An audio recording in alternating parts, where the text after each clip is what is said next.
السلام علیکم ګرانو کتونکو دیم تفهیم ګرانو کتونکو په بو علاقه ده دغلته پیسې چو باندې نامعلوم مسلح موټر سایکل سوارو فایرینګ کړی دی او پولیس چې کوم ایسیچو هغه سره موبایل و پولیس نفرای جوابي کاروایی کې دوه نامعلومه موټر سایکل سوار چې کالج روډ باندې روانو هغه پشتي دي د پولیس فایرینګ سره هغه زخمیان شوي دي او هغه دې ټیم کې هسپتال ته را رسېدلي دي د پبو ایسیچو او دغه پارټي هغه بال بچ شوي د الله تعالی محفوظ ساتلی دي پبو علاقه کې د ایسیچو اشفاق خان مسلسل دلته کې چې کومې کاروایانې کړي دي او دلته چې کوم د هغې ګشت انداز دی نو نن پولیس د کالج روډ باندې حسب معمول په ګشتو ایسیچو اشفاق خان چې د پبو د بنګ ایسیچو یادېږي او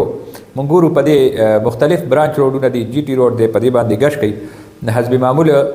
په ګشتو دې دوران کې مشکوک موټر سایکل سوارو چې دی ته اشاره کړې ده دا نه دي ودرېدلي پولیس یې تعقب کړی دی نو دی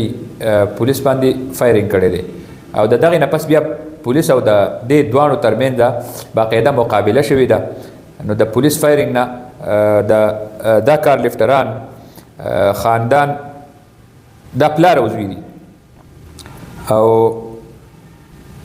خاندان ولد رئیس خان او افتخار ولد خاندان چې د جهانګیري ثوابای سره تعلق دی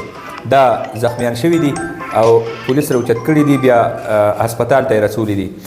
د تیرو څو ورځو نه دلته په بو علاقه کې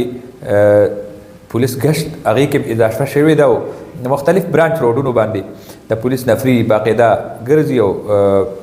د مشکوکه چې کوم خلک دي د هغې خلاف سرچ اپریشن هم شروع کړی دی دلته کې دي د پبو د کالج روډ برانچ روډونه د ماښام نه پس چې څومره برانچ روډونه دي نو په دې باندې اکثر د چې کوم د لرې علاقو خلک دي جرایم پیشه عناصر دي نو دا په دې باندې د وارداتونو کوشش کوي او پولیس د دې په تعاقب کې نن د پولیس مقابله چې شوې ده نو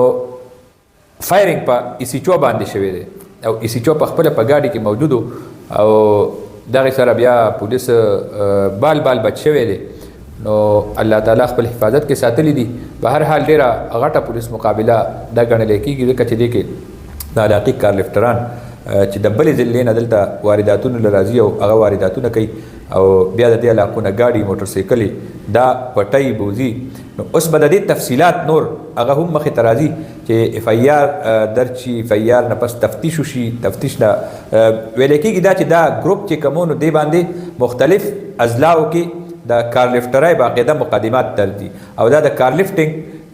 د موټر سایکلو په اوچتولو کې د موټرو په پټولو کې تجربه کار لفټران دي او د دې خلاف د غیر چاپیره اضلاعو کې مقدمات درج دي او د مختلفو وارداتونو کې پولیس ته مطلوب دي نو موږ داسې ویلی شو چې ډېره غټه کاروایي هم شوې ده یو صورت کې چې دومره غټ کار لفټران یې ونیولو د دې نه چې کوم تفتیش تفصیلات مخې ته راځي نو